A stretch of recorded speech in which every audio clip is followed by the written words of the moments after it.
Assalamualaikum warahmatullahi wabarakatuh. Bismillahirrahmanirrahim. Alhamdulillahilladzi hadana lihadza wa ma kunna linahtadiya laula an hadanallah. Asyhadu an la ilaha illallah wahdahu la syarika lah, syahadatan tunji qailaha minan nar, wa asyhadu anna Muhammadan abduhu wa rasuluh. Allahumma salli wa sallim ala nabiyyina Muhammadin wa ala alihi wa ashabihi wa man istanna bi sunnatihi ila yaumiddin, amma ba'd. Ayyuhal ikhwah wal akhwat, hafizani wa hafizakumullahu jami'an. Alhamdulillah, pada kesempatan pada malam hari ini kembali kita dipertemukan oleh Allah Subhanahu wa taala dalam keadaan iman dan Islam, dan kita berharap semoga Allah Subhanahu wa taala senantiasa menjaga keimanan dan keislaman kita yang ada di dalam hati kita, dan semoga Allah Subhanahu wa taala mematikan kita dalam keadaan iman dan Islam. Dan itu memang merupakan wasiat dari Allah Subhanahu wa taala kepada seluruh kaum muslimin, wala tamutunna illa wa antum muslimun. Yang kedua, salawat dan salam kepada Nabi kita Muhammad sallallahu alaihi wasallam, Nabi akhir zaman.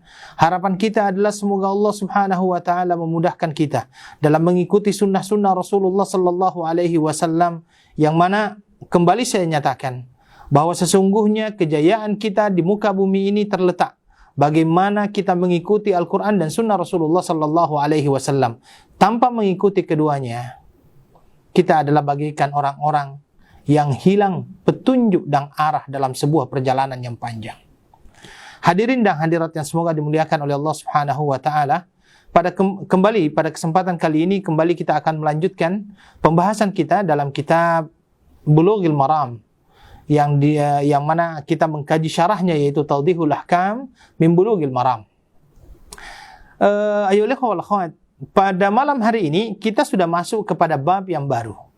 Bab yang baru itu adalah bab At-Tarhib min Masawi'il Akhlaq. At-Tarhib min Masawi'il Akhlaq. At-Tarhib berasal dari kata bahasa Arab rahiba rahaban. Rahiba rahaban. Dia, kalau seandainya kita belajar bahasa Arab, dia berasal dari wazan fa'ilah, ya, fa'ilah. Rahiba di dalam bahasa Arab ini dia mempunyai 3 makna secara bahasa. Yang pertama maknanya adalah khafa, ya, ada ketakutan, ma'taharruz, tapi kita harus berhati-hati. Sehingga kalau boleh saya simpulkan bahwa arti daripada at-tarhib itu adalah amaran agar tidak melaksanakan masawi'il akhlak. Ya, masawi'il akhlak, peringatan agar kita tidak masuk ke dalam masawi'il akhlak. Masawi'il akhlak itu apa? Akhlak-akhlak yang buruk. Sebelumnya, ya, sebagaimana biasanya para ulama ketika membahaskan masalah akhlak, dia akan membagikan akhlak itu menjadi 2. Ada al-akhlak al-mahmudah, ada al-akhlak as-sayyi'ah. Al-akhlak al-mahmudah adalah akhlak-akhlak yang baik. Sedangkan al-akhlak al-mahmudah as-sayyi'ah itu adalah akhlak-akhlak yang buruk. Maka al-muallif rahimahullah, penyusun kitab Bulughul Maram, Ibnu Hajar al-Asqalani rahimahullah, itu memulakannya di dalam bab ataupun kitab yang terakhir ini dimulai daripada masawi'il akhlak ataupun akhlak-akhlak yang buruk. Para ulama menyatakan araftu syarra la lisyarr walakin litawakkih. Ini adalah akhlak yang buruk. Tetapi kenapa kita perlu belajar akhlak yang buruk tersebut? Ulama menyatakan araftu syarra la lisyarr walakin litawakkih. Saya mempelajari keburukan bukan untuk melakukan keburukan, tetapi agar kita mampu menghindarkan diri kita daripada keburukan tersebut. Jadi itu manfaat. Kenapa kita perlu mengenali yang namanya keburukan? Agar kita tidak terperosok masuk ke dalam keburukan itu. Kemudian kalau kita mencoba untuk mengkajinya dari sisi akhlak, ya, akhlak, maka kita akan mendapatkan bahwa para ulama terdahulu mengatakan agar kita mampu untuk mendapatkan akhlak yang baik, yang pertama dilakukan adalah apa? Yang pertama dilakukan adalah at-takhalli an masawi'il akhlak. Hilangkan dulu akhlak-akhlak yang buruk yang ada di dalam diri kita. Baru setelah itu kita hilangkan, masuk kepada step yang kedua, at-tahalli bi fadailiha wa mahamidiha. Barulah setelah itu kita mengambil dan memasukkan akhlak-akhlak yang baik, keutamaan-keutamaan akhlak di dalam diri kita. Jadi memang harus seimbang, kita harus hilangkan dulu itu. Kemudian setelah itu kita masukkan yang baik-baik. Dan inilah yang disampaikan oleh para ulama, ya, dalam masalah bagaimana kita mentarbiyah, mentazkiyah diri kita agar ianya berada di jalan yang ditunjuk ajarkan oleh Rasulullah sallallahu alaihi wasallam. Baik, kita masuk kepada hadis yang pertama yang kita akan ambil pada malam hari ini. Hadis kita adalah hadis di nomor 1290. Hadis 1290, hadis dari Abi Hurairah radhiyallahu anhu, qala Rasulullah sallallahu alaihi wasallam, iyyakum wal hasada. Iyyakum wal hasada. Fa innal hasada ya'kulul hasanati kama ta'kulun narul hataba. Akhrajahu Abu Dawud wal Ibnu Majah min hadithi Anas nahwuhu. Artinya, dari Abi Hurairah, seorang sahabat Nabi sallallahu alaihi wasallam yang mempunyai banyak hadis dari Rasulullah sallallahu alaihi wasallam radhiyallahu anhu, yang pernah didoakan oleh Nabi sallallahu alaihi wasallam, dan setelah didoakan oleh Nabi, beliau mengatakan dia tidak pernah melupakan apa yang disampaikan oleh Rasulullah sallallahu alaihi wasallam kepadanya. Didoakan oleh Nabi agar mampu menghafalkan hadis-hadis dari Rasulullah sallallahu alaihi wasallam. Apa beliau sampaikan? Kata beliau, iyyakum wal hasad. Hendaklah kalian menjauhi hasad, iri, dengki. Kenapa? Fa innal hasada ya'kulul hasanat. Karena sesungguhnya keirian dan kedengkian, iri dan dengki, dua sifat ini, iri, dengki, ya'kulul hasanat, memakan kebaikan. Kama ta'kulun narul hatab, sebagaimana api yang memakan kayu bakar, yang menghabiskan kayu bakar. Hadis ini adalah hadis yang disampaikan oleh Al-Imam Abu Dawud dan juga Ibnu Majah dari hadis Anas. Hanya saja ayuhal ikhwah wal akhwat, sebelum saya melanjutkan, para ulama menyatakan bahwasanya hadis ini adalah hadis yang dhaif. Hadis ini adalah hadis yang dhaif. Al-Imam Abu Dawud, ya, mengeluarkan ataupun memasukkan ini di dalam kitabnya, tetapi setelah itu dia diam dan tidak membicarakan hukumnya. Ya, sakata anhu Abu Dawud. Al-Mundhiri mengatakan bahwa ada orang yang bahwa sanadnya ini tidak tersambung, ya. Sanadnya ini tidak tersambung. Sanadnya, salah satu sanadnya itu tidak tersambung sehingga dia menjadi hadis yang tidak tersambung secara sanad. Al-Imam As-Suyuti mendhaifkan hadis ini dalam kitabnya Al-Jami' As-Saghir, ya. Di dalam, menurut sebagian ulama mengatakan wa fi sanadihi Isa bin Abi Isa Al-Hannat, ya. Sebagian ulama mengatakan bahwasanya hadis ini dia lemah dikarenakan adanya seorang perawi yang bernama Isa bin Abi Isa Al-Hannat yang menurut Ibnu Hajar Al-Asqalani dalam kitabnya Takrib matrukun wallahu a'lam. Yang jelasnya bahwasanya hadis ini adalah hadis yang lemah. Baik. Kalau seandainya kita katakan ini adalah hadis yang lemah, tapi mungkin ada pelajaran yang bisa kita ambil, bukan dari hadisnya, dari perkataan tersebut. Kita mungkin sepakat itu bukan apa yang disampaikan, bukan perkataan Nabi Shallallahu Alaihi Wasallam, tetapi paling tidak ada beberapa pelajaran yang kita perlu untuk ambil, ya, dari apa yang disampaikan tadi. Apa itu? Pertama, kita perlu tahu apa yang dinamakan dengan hasad. Ya, yang disampaikan tadi adalah bagaimana kita diperingatkan agar kita menjauhi yang namanya hasad, iri, dengki ini. Ya, fi tahdzir anil hasad. Ada sebuah amaran untuk menjauhkan diri kita dari yang namanya hasad. Apa itu hasad? Para ulama menyatakan bahwa hasad itu adalah menginginkan nikmat yang Allah berikan kepada seseorang dihilangkan oleh Allah, kemudian menginginkan agar kenikmatan itu pindah kepada dirinya. Menginginkan kenikmatan yang ada pada orang lain pindah kepada dirinya, atau keutamaan yang dimiliki oleh orang lain dihilangkan oleh Allah dari orang tersebut, dipindahkan untuk dirinya. Ini adalah hasad, iri, dengki yang tidak diperbolehkan, ataupun ini adalah sesuatu yang buruk menurut para ulama, ya. Sedangkan kalau seandainya ada seseorang yang menginginkan adanya kenikmatan untuk dirinya, tetapi dia tidak berharap juga kenikmatan yang sama hilang daripada orang lain, maka inilah yang dinamakan dengan ghibtah. Jadi dalam bahasa ya, yang namanya hasad, iri, dengki, iri kepada orang lain itu ada dua bahasa di sini dipakai. Yang pertama hasad, dan ini yang dilarang karena menginginkan agar orang lain hilang, lepas kenikmatan yang Allah berikan kepadanya dan dia inginkan agar berpindah kepada dirinya. Ini dinamakan dengan hasad. Sedangkan yang kedua, dia tidak inginkan kenikmatan itu berpindah. Dia inginkan tetap ada sama orang tersebut, tetapi dia ingin kenikmatan yang sama bisa dia dapatkan. Ini kalau seandainya di dalam perkara-perkara duniawi tidak digalakkan. Tetapi ketika hal ini adalah perkara-perkara ukhrawi, ini adalah sesuatu yang digalakkan.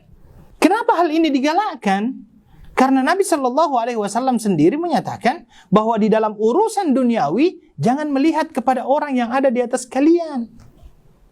Lihat kepada orang yang berada di bawah kalian, agar kalian mampu untuk merasakan nikmat-nikmat Allah kepada kalian. Tetapi di dalam urusan ukhrawi, sahabat Nabi Shallallahu Alaihi Wasallam sudah memberikan kepada kita contoh. Di antara mereka, orang-orang miskin ini iri. Irinya orang miskin bukan menginginkan agar kekayaan orang kaya ini hilang, tidak. Tetapi orang miskin di zaman Nabi Shallallahu Alaihi Wasallam, sahabat Rasulullah Shallallahu Alaihi Wasallam inginkan apa? Inginkan mempunyai amalan yang sama dengan orang kaya. Dia lihat bahwa orang kaya amalannya banyak. Salah satunya adalah bersedekah, berinfak. Zakat datang waktunya. Dia adalah orang yang pertama kali, mereka adalah orang yang pertama kali zakat muncul. Yang dinamakan dengan keinginan. Inilah yang dinamakan dengan ghibtah. Di dalam diri sahabat-sahabat yang lainnya yang mungkin mereka adalah fakir, miskin. Mereka berkata, ya Rasulullah, orang-orang kaya lebih mendahului kami. Ya, lebih mendahului kami. Dengan apanya? Dengan hartanya. Ini adalah merupakan iri, dengki yang disukai. Contoh yang lainnya misalnya, ketika kita lihat kita mempunyai teman yang Masya Allah puasanya Senin, Kamis, jalan. Ayyamul bid, jalan. Bahkan di antara mereka ada yang menambahnya dengan sholat tahajud. Tak pernah putus. Ketika kita tidak berada di posisi tersebut dan kita menginginkan hal yang sama, ini adalah yang dinamakan dengan ghibtah. Dan ini digalakkan di dalam Islam. Adapun yang pertama, yang menginginkan yang dinamakan dengan hasad tadi, menginginkan agar kenikmatan itu dihilangkan dari orang lain, kemudian inginkan agar kenikmatan itu pindah kepada dirinya, ya, maka ini adalah sesuatu yang tidak digalakkan sama sekali dalam Islam, ayyuhal ikhwah. Karena itulah ulama mengatakan bahwasanya hasad ini mempunyai kesan yang sangat besar di dalam diri seseorang. Dia adalah merupakan penyakit hati yang sangat-sangat besar juga. Kenapa? Perlu kita tahu. Menurut para ulama, dosa pertama yang terjadi adalah dosa hasad. Dengki, iri. Kapan itu? Bila itu? Ketika Allah Subhanahu wa ta'ala memerintahkan kepada seluruh malaikat untuk sujud kepada Adam. Kecuali iblis, illa iblis. Aba. Dia adalah orang yang enggan. Kenapa enggan? Hasad, dia dengki, iri. Apa yang dia katakan? Ya Allah, adakah engkau menyuruh saya untuk saja sujud kepada orang manusia yang engkau ciptakan daripada tanah? Iri dia dengan Adam alaihissalatu wassalam. Dan ini adalah dosa yang pertama yang pernah terjadi di muka bumi. Inilah dosa pertama yang menjadikan akhirnya dia diusir oleh Allah dari surga. Ya, diusir oleh Allah. Dia enggan untuk sujud karena dia iri kepada Adam alaihissalatu wassalam. Ibnu Rajab al-Hambali rahimahullah mengatakan, al-hasad adalah merupakan sifat yang ada di dalam diri manusia. Saya kira semua manusia mempunyai yang namanya hasad, iri, keinginan. Ya. Tetapi ada yang di dalam dirinya hasad, ada yang di dalam dirinya ghibtah. Kalau ghibtah tadi kan adalah yang digalakkan, yang disukai dalam agama. Tetapi hasad inilah yang dilarang. Maka menurut para ulama, bahwasanya manusia berkenaan dengan masalah hasad ini terbagi menjadi beberapa golongan. Ada golongan yang pertama, menginginkan agar kenikmatan seseorang hilang. Bahkan bukan hanya kenikmatan orang tersebut yang dihilangkan oleh Allah Subhanahu wa taala, dia inginkan orang yang mendapatkan kenikmatan itu sendiri hilang juga. Subhanallah. Dan biasanya dia lakukan itu dengan berbagai macam cara. Dengan perbuatan yang buruk kepada dia. Iri, dengki. Dia sampai misalnya bermain dengan bomo wa na'udzubillahi min dzalik. Minta pertolongan kepada jin untuk memberikan sakit kepada orang yang dia iri, dengki tersebut. Na'udzubillahi min dzalik. Bil fi'li wal qaul, dengan perkataan dan perbuatan. Perkataan dia ungkap segala sesuatunya berkenaan dengan orang tersebut walaupun itu tidak benar. Dia ceritakan keburukan orang tersebut walaupun orang itu tidak pernah melakukannya. Agar apa? Agar semua orang benci kepada orang itu. Na'udzubillahi min dzalik. Ini seburuk-buruk daripada hasad, dengki. Inginkan orang itu kehilangan rezeki yang Allah berikan kepadanya. Dan bahkan bukan itu saja, orang yang memiliki rezeki itu sendiri mau dihilangkan oleh dia. Na'udzubillahi min dzalik. Yang kedua, ada orang, dia tidak mengapa ada orang yang mempunyai rezeki seperti itu. Kenikmatan yang Allah berikan kepada orang tersebut. Tetapi dia ingin agar kenikmatan itu dipindahkan kepada dirinya. Dia ingin kenikmatan tersebut diambil dari orang tersebut dan dipindahkan oleh Allah, dipindahkan Allah kepadanya. Ini juga termasuk hal yang buruk. Ini juga termasuk hal yang buruk. Ya. Kemudian yang ketiga, ada orang yang mungkin, orang itu mempunyai yang namanya kelebihan. Orang itu mempunyai keutamaan. Dan mungkin saja dia merasa bahwa dia tidak akan pernah sanggup untuk sampai ke derajat yang mana Allah berikan kepada orang tersebut. Tetapi dikarenakan hasad dan dengkinya, apa yang dia lakukan? Bukan bagaimana meraih kenikmatan itu, tetapi menghilangkan orang yang mempunyai kenikmatan tersebut. Ini juga adalah hal yang buruk. Ini juga adalah hal yang buruk. Selanjutnya ada orang yang hasad, iri, dengki kepada orang lain. Tetapi apa yang terjadi? Dia hanya sekedar hasad saja. Dia hanya sekedar iri saja. Dia hanya sekedar dengki saja. Tetapi dia tidak pernah melakukan perbuatan-perbuatan yang berusaha untuk menghilangkan kenikmatan tersebut dari diri orang yang dia dengki dan iri tersebut. Dan juga dia tidak pernah berusaha untuk bagaimana menghilangkan orang itu sekalian. Ini adalah merupakan iri yang menurut para ulama insya Allah tidak ada dosa baginya. Karena dia hanya sekedar iri saja. Ya, ada orang yang apabila mendapatkan di dalam dirinya ada perasaan hasad, iri kepada orang lain, maka dia berusaha untuk menghilangkan perasaan hasad dan iri dan dengki di dalam diri tersebut kepada orang lain.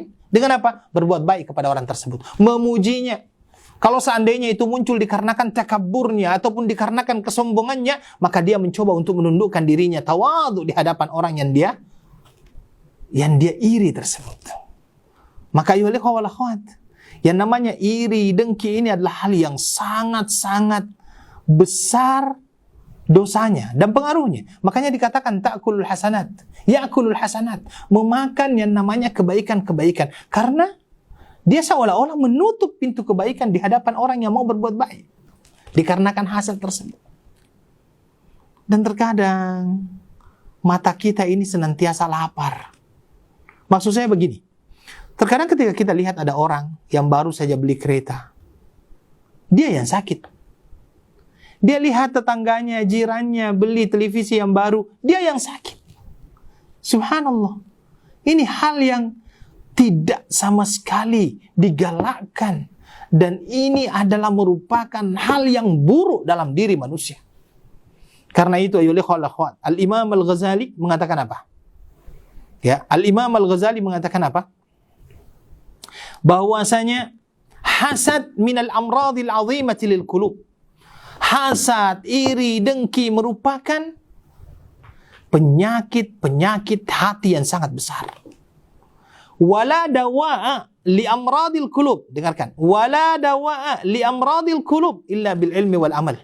Tidak ada obat bagi penyakit hati kecuali dengan ilmu dan amal saleh. Bagaimana dengan ilmu? Dengan ilmu, Anda harus paham dan betul-betul yakin bahwa sesungguhnya iri, dengki adalah merusak diri Anda. Kalau Anda lakukan. Merusaknya di mana? Merusak bukan hanya di dunia, tetapi juga di akhirat. Bukan hanya di dunia, bahkan di akhirat. Merusak agamanya. Merusak agamanya. Kenapa? Karena orang yang dia dengki dan iri tadi adalah orang yang terzalimi. Orang yang terzalimi. Sehingga mungkin saja ya, orang yang terzalimi ini apabila dia berdoa kepada Allah Subhanahu wa taala, bukankah Nabi sallallahu alaihi wasallam menyatakan dakwatul mazlum la yurad, la turad? Doa orang-orang yang terzalimi itu adalah doa yang tidak pernah ditolak oleh Allah Subhanahu wa taala. Kemudian yang kedua, dengan amal saleh, amal yang bermanfaat. Bagaimana caranya? Lakukan sesuatu agar menghilangkan perasaan dengki itu. Datangi dia, minta maaf kepadanya. Berikan pujian kepadanya. Hilangkan hasad dan dengki di dalam diri kita.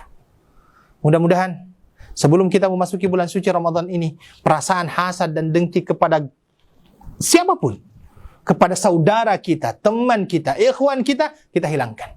Sehingga kita bisa memasuki bulan suci Ramadan dengan hati yang suci dan bersih. Mohon maaf kalau ada kesalahan. Subhanakallahumma wa bihamdika asyhadu an la ilaha illa anta astaghfiruka wa atubu ilaik. Assalamualaikum warahmatullahi wabarakatuh.